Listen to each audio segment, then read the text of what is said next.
Assalamualaikum warahmatullahi wabarakatuh. Kembali lagi di channel Kisah Warganet.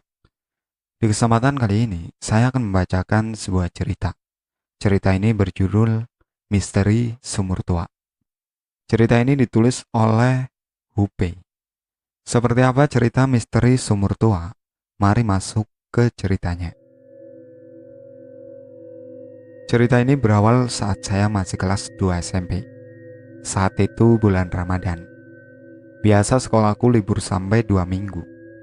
Kalau sudah begitu, setiap malam kita pasti begadang sambil bermain ketapel dari pipa peralon yang bagian belakangnya diberi balon, lalu diikat karet.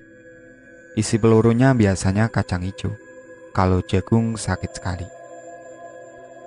Nah, malam itu kira-kira jam 9, aku pamit pada ibu dan kakakku akan berangkat ke geladak kursi tempat nongkrong belakang untuk berkumpul.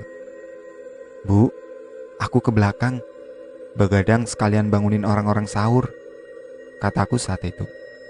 Ibu hanya mengangguk, lalu pergi masuk ke kamar untuk tidur. Mungkin beliau kecapean mencari nafkah setelah ditinggal bapak pergi selamanya, pikirku. Sebelum aku pergi, ku ambil ketapel peralonku, lalu sedikit jagung, tak lupa kacang hijau yang ku beli tadi siang. Saat akan berangkat, kakakku memanggil, "Dek, kamu berani lewat sumur sebelah? Kamu tahu sendiri, di situ ada apanya. Awas lu ya, orangnya menakutkan," kata kakakku menakuti. Ah, sial. Aku jadi teringat kejadian waktu itu. Aku melihat wanita berbaju merah duduk di atas sumur itu. Dia melihatku dengan mata yang berdarah. Lalu lidahnya menjuntai panjang sekali. Awalnya aku biasa saja. Dia melihatku dengan wajah seramnya. Tapi yang menakutkan adalah hawa tubuhnya dipenuhi energi panas karena amarah dan dendam sepertinya. Ya sudahlah, aku muter aja lewat depan. Menakutkan, kataku, yang selalu pergi memutar arah. Padahal kalau lewat sumur dekat banget, tinggal rumah Mbak Iva, terus sumur. Gang kecil udah sampai, gumamku saat itu. Saat sedang asik-asiknya jalan, ada batu bata tepat jatuh di depanku 2 kali. Bata itu dilemparkan dari lahan kosong, bekas bangunan Belanda sebelah kiriku. Woi, kalau bercanda, gak. Belum selesai aku memaki yang melempar bata ke arahku. Dia muncul duluan, dengan mata merah, kemudian gigi bertaring, serta badan berbulu. Saat itu juga aku berlari sekuat tenaga. Yang membuatku berlari bukan karena aku takut pada wujudnya, tapi karena dia masih membawa 2 batu bata di tangannya. Kena tempu, bisa langsung melayang-layang sukmaku. Sampai dekat geladak, aku melihat para pemuda kampungku lagi asik nongkrong, ngopi, udut, gitaran, nyemil. Semuanya teman kakakku, bahkan ada kakakku juga di situ. "Hepe, kenapa? Kok ngos-ngosan gitu? Sini minum dulu. Temanmu belum ngumpul, udah ambil aja," kata Kang Digo yang memang jualan minuman dan gorengan di situ. Dia salah satu murid kakekku, dan kalau aku jajan di situ, memang selalu gratis. Dia juga orang yang memberiku panggilan Hupe. "Itu Kang, aku tadi dilempar batu bata di dekat lahan kosong. Aku misu-misu, ternyata genderuwonya keluar sambil menyeringnya membawa batu bata. Daripada tewas dilempar bata, ya lari saja," kataku pada Kang Digo yang sedang membungkus es untukku. Dia senyum-senyum mendengar ceritaku. Setelah es jadi, dia memberikannya padaku. Aku pun berterima kasih, lalu pergi untuk menemui teman-temanku. Baru 2 langkah aku kembali lagi ke warkop Kang Digo. Ku comot pisang goreng, lalu kabur pergi sambil cekikikan. Kang Digo hanya tersenyum sambil geleng-geleng kepala melihat kelakuanku. Akhirnya aku sampai di tempat perkumpulannya para bocah desaku. "Wes, dari mana saja lama sekali? Udah ditunggu dari tadi, malah baru datang. Beli es segala, minta pe, haus aku," kata Sinyo. Dia sahabatku dari kecil, bahkan bisa dibilang salah satu sahabat terbaikku. yang panjang maling, yang pendek polisi. Kata kami bersepuluh serempak untuk menentukan siapa yang jadi maling atau polisi. Setelah selesai pembagian tim, 5 orang maling dan 5 orang polisi. Tim maling dipersilakan berlari terlebih dahulu untuk bersembunyi, dan tim polisi termasuk aku dan Sinyo harus menunggu 15 menit. Oke, setelah cukup lama menunggu, kami pun berpencar untuk mencari tim maling yang bersembunyi. Aku bersama Sinyo ke timur dan sisanya ke barat. "Nyok, ini bawa setengah, jangan bilang-bilang," kataku pada Sinyo sambil memberi peluru jagung. "Gila, malah bawa jagung? Curang, pantesan menang terus kalau main polisi-polisian," protes Sinyo tapi tetap mengantongi jagung yang kuberikan. Akhirnya kita berangkat ke arah timur, mencari ganggang rumah warga. Tak terasa kami berjalan sampai lapangan, tempat warga memberi makan sapi. Aku melihat sekelebat orang berlari ke arah belakang gubuk kecil, tempat warga beristirahat saat berternak sapi. "Nyok, woi, ada yang sembunyi di belakang gubuk. Ayo sikat bleh," kataku pada Sinyo sambil memasukkan peluru jagung. "Bentar-bentar, Pe. Itu apa ya putih-putih belakang gubuk? Karungnya orang nyari rumput apa ya?" kata Sinyo sambil berhenti berjalan dan menunjuk ke belakang gubuk, tempat benda putih itu berasal. Aku pun mengarahkan pandanganku ke tempat yang Sinyo maksud. "Oh alah, itu pocong kayaknya, Nyok," kataku pada Sinyo yang memicingkan matanya agar lebih jelas melihat, mungkin. "Bukan, Pe, karung itu. Apa baju orang ternak ketinggalan?" balas Sinyo tak percaya. "Oh alah, dibilangin gak percaya. Aku kan bisa lihat setan, masa lupa?" balasku sengit. Saat kita memperhatikan, benda putih itu tiba-tiba berdiri tegak. Dan benar saja, itu memang pocong yang berada di belakang gubuk. "Oh iya pocong, Pe," kata Sinyo cekikikan. Setelah Sinyo cekikikan, kita saling bertatapan. Kemudian, "Wah, pocong!" teriak Sinyo keras sambil menarik-narik tanganku. Aku pun ikut berlari, bahkan sampai terjatuh, dan dengkulku pun lecet karenanya. "Woi, tolongin Nyok, asal tarik-tarik aja. Jatuh ini aku," kataku emosi. "Ya maaf, Pe, aku takut.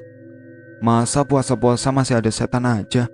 Ganggu acara, gak bisa lihat orang seneng," kata Sinyo menjelaskan padaku. Aku malah tertawa mendengar penjelasannya yang menurutku sangat polos. Akhirnya kami kembali mencari para tim maling. Saat kami sedang celingukan mencari, terdengar suara gaduh.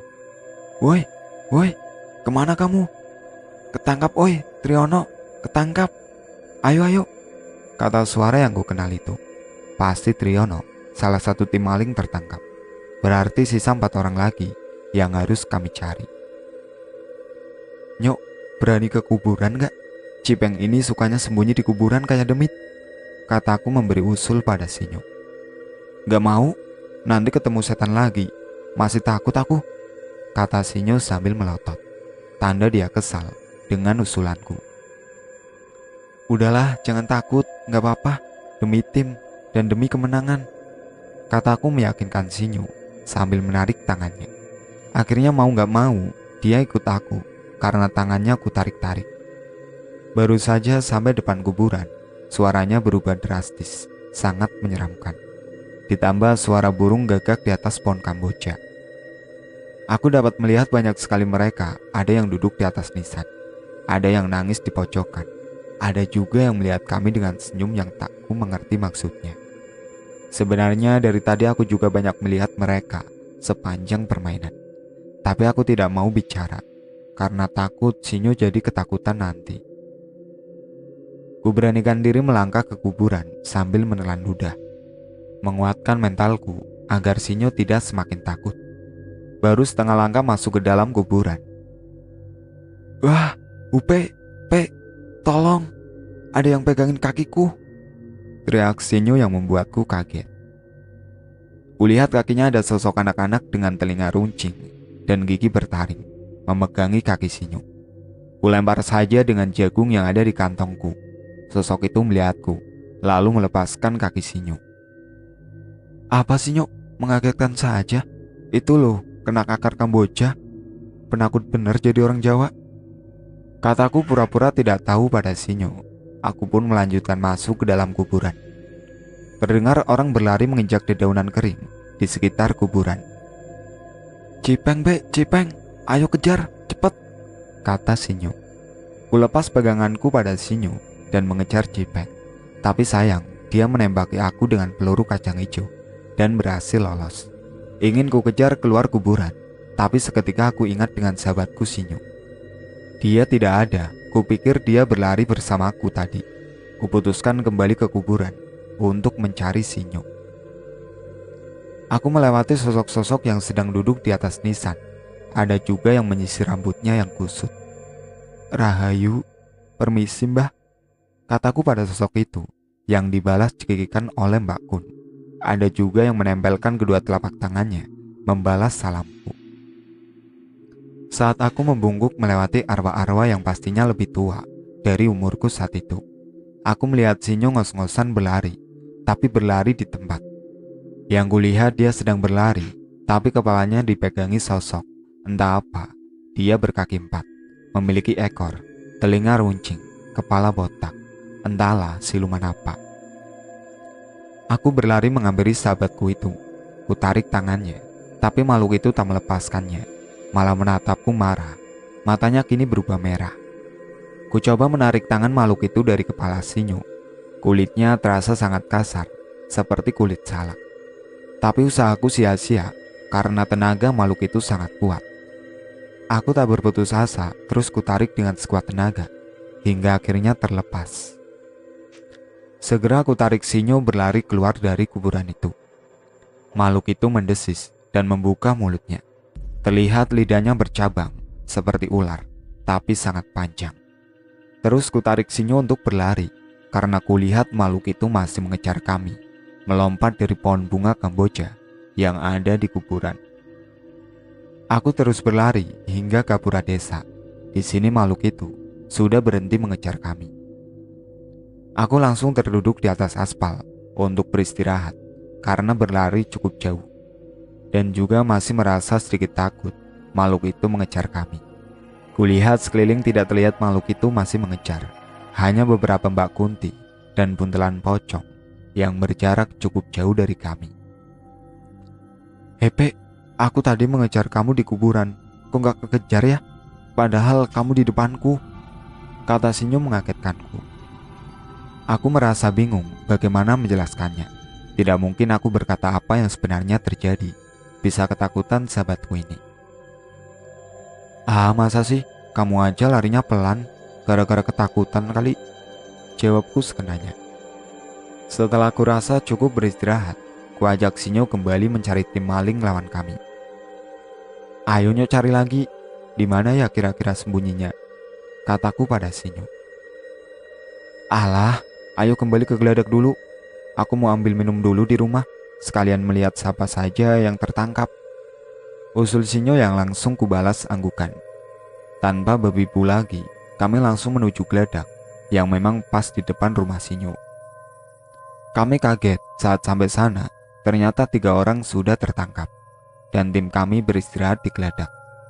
Wow, jos ya, udah ketangkep 3, berarti tinggal Cipeng dan Fendi, kataku yang disambut tawa temanku yang lain. Sinyo langsung masuk rumah mengambil minum, sedangkan aku duduk di geladak bersama yang lain. Mas P, menangkap Mas Cipeng sama Mas Fendi itu susah mas. Mas Cipeng kalau sembunyi pasti di tempat yang menakutkan. Aku gak berani mas. Kalau Fendi pasti bareng sama Mas Cipeng, jelas Ian. Ia salah satu timku yang umurnya lebih muda dariku. Sedangkan Cipeng adalah teman yang sepantaran denganku. Dia orangnya cukup berani, gak peduli tempat angker, diterabas sama dia demi tidak tertangkap. Ya udah, berangkat cari bersama-sama saja, gak usah mencar, biar cepat ketangkap. Usul Sinyo yang tiba-tiba muncul membawa sebotol besar air dingin. Akhirnya setelah minum, kami sepakat bergerak bersama. Sedangkan tim maling yang tertangkap harus menyiapkan peralatan untuk bangunin orang sahur. Di mana ya kira-kira sembunyinya anak ini? Masa di sawah? Kata Sinyo pada kami. Di sekitar posyandu mungkin mas. Aku tadi ketemu Mas Cipeng sama Fendi lari di situ. Cuma aku nggak berani ngejar mas, takut aku. Dulu ada warga desaku pulang bekerja malam-malam naik sepeda ontel. Sepedanya dipegangi genderuwo di situ. Sampai akhirnya dia lari meninggalkan sepedanya. Keesokan harinya dilihat sepedanya udah hancur, terus nyangkut di bambu. Belum lagi kejadian keranda terbang saat aku SD juga. Diselesaikan di posyandu itu dulu. Oke, ayo ke posyandu rame-rame, jangan mencar. Nanti kalau ketemu dikepung aja. Kataku memberi petunjuk timku, yang disaut anggukan tanda mengerti. Akhirnya kami berangkat menuju posyandu. Saat lewat kebun bambu, aku melihat mereka yang tak kasat mata. Tapi mereka tak berani mengganggu atau mendekat. Mungkin karena mereka sudah tahu siapa kakek dan leluhurku, karena peristiwa keranda terbang dulu. Aku terus berjalan bersama timku, hingga suara tembakan peluru kacang hijau yang sebagian terkena bambu. Woi, Cipeng, kepung-kepung, kataku memberi komando. Saat kami berhasil memocokkan mereka, mereka malah melempari kami dengan kacang hijau yang ada di saku mereka. Hingga banyak kacang hijau yang mengenai bambu-bambu rumah makhluk halus itu tinggal. Pandangan mereka juga kulihat mulai tidak enak. Pasti marah, rumahnya diganggu bocah-bocah seperti kami. Udah Peng, udah nyerah aja, udah gak bisa lari kemana-mana, kataku. Dan akhirnya mereka berdua menyerah. Permainan pun usai, waktunya kembali ngumpul di geladak untuk bersiap membangunkan sahur. Saat kami ingin keluar dari kebun bambu, terdengar suara. Kurang lebih begitu suaranya, seperti suara orang yang sengaja memainkan bambu. Lalu suara nafas berat. Teman-teman, suara apa itu? Kayak orang main ayunan bambu, kata Cipeng saat itu. Suara itu terdengar semakin jelas, berada tepat di atas kami. Otomatis kami serempak, menengok ke atas. Wah, pocong mata merah, tolong! Teriak kami serempak dan langsung lari tunggang langgang. Pocong ini adalah tipe pocong yang suka meludahi wajah orang. Kalau udah kena bisa kena penyakit kulit, ditambah baunya yang busuk. Dicuci pakai sabun paling mahal juga gak bakalan hilang baunya. Kami terus berlari sekencang-kencangnya, tapi pocong itu terus terbang mengejar di atas kami. Hingga aku melihat seseorang sedang duduk di atas batu besar, melambaikan tangannya padaku.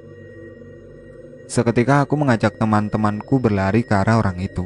Sesampainya di sana, ngapain pe lari-lari di kebun? Kata Kang Diku. Iya, orang di atas batu itu, Kang Diku. Tapi anehnya, dia memakai baju serba putih dan badannya bersinar. Itu Kang, aku dikejar pocong mata merah. Gara-gara Cipeng nih, ngelemparin aku pakai kacang hijau. Kena pohon bambu, jadi dikejar-kejar, kataku menjelaskan. Saat aku menjelaskan, pocong itu ternyata masih mengejar kami. Udah, sana ke depan, ada kakakmu, aman sudah, kata Kang Diku sambil tersenyum padaku. Tanpa pikir panjang, kami langsung berlari ke depan, tempat kakakku nongkrong. Dan sampai di sana, kalian tidak akan percaya apa yang kulihat. Aku melihat Kang Diku sedang bermain gitar bersama kakakku dan teman-temannya dengan pakaian biasa seperti yang ketemui pertama kali. Bagaimana bisa? Bukannya tadi Kang Diku menolongku? Bagaimana mungkin sekarang dia ada di sini, sudah berganti baju pula? Itu yang kupikirkan saat itu. Ngapain Pe? Jangan ngelamun nanti kesurupan. Sana cepetan bangunin sahur, kata Kang Diku dengan senyum khasnya padaku. Aku hanya bisa melongo dan saling berpandangan dengan teman-temanku.